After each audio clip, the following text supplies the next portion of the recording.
When I ask students to share concerns about the final essay for this class, usually the concern is the same one. It's that it just seems like a lot. 2,500 words. That's 10 plus pages, in standard kind of APA format. Students, think that they're going to run out of things to talk about. Some students have trouble filling 3 pages, and 10 pages seems like an insurmountable thing. And so, the conclusion that a lot of people initially jump to is that, well, I just need to try to keep talking about new ideas. And some students even do this thing where they just try to weave together every single thing that's come up in the course. Like, well, first I'll talk about sun tanning, and then I think I might get into online dating, and after that I'll talk about beauty standards and how they might be unrealistic, and then from there I might go into real and fake smiles. I'm like, you know, that's I don't think that's the right approach. To me, that sounds like a very hard essay to write, to weave all that stuff together. And frankly, it sounds pretty hard to read too. The easiest way to grow a paper is not to add more ideas. You just add more research. You add more examples. All right. Let me show you some examples of research papers. All right. A lot of these will be from R4B. But there's a time in this class where I was doing this kind of gold rush topic, and one of the texts we looked at was called "They Saw the Elephant." It's about women in the California gold rush. Folks, it turns out there's a lot of connections between the tech boom in San Francisco and the gold rush. So, let's take a look at an example of a chapter from this book, which was researched pretty much entirely on campus at Bancroft Library. Here's chapter 5. It's called Working Women. It's about women working in the gold rush, as you can imagine. This chapter is about 33 pages long. All right. You might imagine that it gets into all kinds of complexity, looking at this issue from all sorts of different angles, but it's actually a very simply structured chapter. Take a look. It starts with a story-style introduction about this lady named Lucena Wilson. All right, and we hear her story. She struck it rich cooking biscuits. And then, we get a main idea. A lot of women came out and worked, and they actually often made a lot more money than the gold miners did. And then we get into the stories. Like, here's some stories about women cooking. Another woman who cooked. All right, this lady opened a restaurant. She made some pies. There's another lady. She was selling milk, and she bought a second stove. All right, and lots and lots of stuff about cooks. And then we get into boarding houses. Women who ran boarding houses. All right, and there's some more stuff about another boarding house. All right, another thing about more boarding houses. All right, another thing about business and all right, more stuff about boarding. You can just kind of see, here's still in the boarding house topic, right? You just keep kind of skimming through this. Boarding house. Boarding house business, another person, all right? And then eventually, after all this talk about boarding houses, we finally get into another example. No, we're still talking about keeping boarders here, aren't we? Gosh, lots of examples of that, right? Boarding house, you see there? A river hotel. Washing clothes. All right, another thing that women did in the gold rush was washing clothes. All right, talking about washing clothes, Washerwomen's Bay. All right, the occasional clean shirt and paying women for the luxury. All right, a washerwoman. And then eventually, they come back to Lucena Wilson, and you hear a little bit about her story, and then the chapter ends. So did you notice how this chapter is organized? It's called Working Women, and there are 3 examples. They cooked, they ran boarding houses, and they washed clothes. And the chapter has a story introduction with Lucena Wilson, and then it comes back and it does an update on the story conclusion. Does this sound like a 5-paragraph essay to you? It is. It's just expanded. Another example of this is, I'm sorry, think about chapter 1. That's about 30-something pages as well. But really, there are 2 ideas in that text. In the past, people would meet locally and marry quickly, and their expectations weren't too high. Today, people are on this kind of long quest for a soulmate. This idea about people being on the quest for a soulmate also has a couple reasons.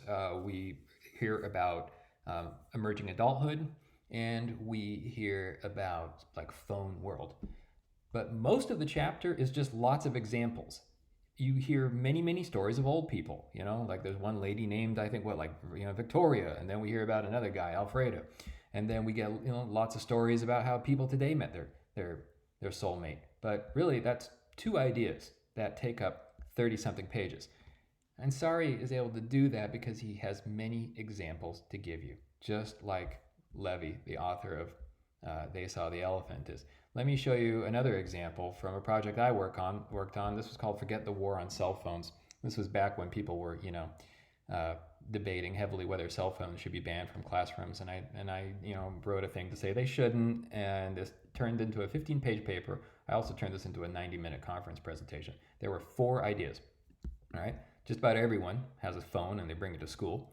People think that cell phone use causes disengagement, but it's actually the other way around. First you get disengaged and then you bring out the phone. Most faculty policies on cell phone use are very ineffective, and so instead of just trying to ban them, you should just try to engage your students and maybe even bring the phones into the process of engagement. All right, how do you turn 4 ideas into 15 pages? You give lots of examples. Like, look at this first idea. Just about everyone brings a cell phone to school and uses it there. That could be a sentence, right? You could just stop right there, or you could turn that sentence into 3 or 4 pages. How do you do that? Lots of examples. All right, here's my list of references just for the first claim, that people have phones and use them at school. All right, here are my notes on that.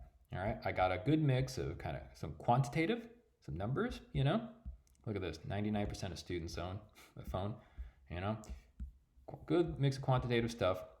And then I got some qualitative stuff. Here's stories about one particular class, one particular high school, quotes from, particular people, like teachers and stuff like that. Then I put things in order, to establish my claims. A lot of people have phones. Students use them in class. So do teachers. And that's true for, high school, but also for college. All right. And then you add all this stuff up and you write it out in terms of complete sentences. And all of a sudden, one sentence, turns into about 3 or 4 pages. All right. So, when we think about this, then one thing you might notice is that the easiest way to grow a paper is through qualitative data, right? Joanne Levy just told you like 15 stories about women who ran boarding houses. Aziz Ansari told you 5 or 6 stories about people from the olden times who got married locally and young without, much in the way of expectation, right? That's the easiest way to grow a paper. You want to take another look at an example of this. Here's this piece about, losing your job because of the coronavirus situation, right? They start you off with some stats, right? But then from there, it just goes into stories. Here's a story about a guy named James Bell, right? And as you read on, you start hearing about other people, right? Quotes and stuff like that. And then you just keep telling stories, and then all of a sudden, you grow this into a pretty long piece. This would be long enough to be a research paper for this R4B class. But really, it has one idea. People are losing their jobs because of COVID, You just add lots of stories, examples, quotes, stuff like that. And the great thing about stories is they're easier to get than you think. Now, one way to do this is through independent research. You can survey people or you can interview them. I'll talk about how to do this in a separate module. The other thing you do is you just go on social media, which most of you are already familiar with. Like you go on Reddit or Twitter or Instagram or whatever, whatever your topic is, do a search for it, and there are tons of people publicly sharing their thoughts about things. You can quote those people. You can take their stories and turn them into yours. Just go ahead and you know how to cite, right? So, I think one thing to kind of, as we start getting into takeaways here, giving readers dozens of examples of the same basic idea, that might seem repetitive, right? And how many examples of, women, operating boarding houses do you need to hear before you say, yeah, okay, I got it, Levy, I got it. They did boarding houses. And you might skip ahead in the reading and you might get bored. But what the thing is, though, is when readers do that, they do with this tacit acknowledgement that clearly there's a lot of evidence for this. They do this and they are convinced. All right. So, there's really, in this sense, there's no such thing as too much qualitative evidence. It just creates this sense that there's widespread consensus, especially if you're able to pair it with quantitative data that shows the trends in a numerical way. So I guess a final thought about this is that a long paper doesn't need to be complex. I'd like you to think back on that, some of the writing you probably did in high school. Most of us were trained to do the 5-paragraph essay. Introduction, which gives an argument, and you have 3 body paragraphs, which give you kind of 3, supporting ideas or 3 aspects of it, and then a conclusion. A lot of people kind of say that, oh, that's, such a simplistic framework, it doesn't prepare students for the real world. And, experienced writers use a variety of frameworks, right? They say, I say, compare, contrast, whatever. But here's the thing. Many writers really basically do stick to this format, kind of like we saw in Joanne Levy. You just, instead of say 5 paragraphs, you have 5 clusters of paragraphs, right? And with just lots and lots of examples of each supporting idea.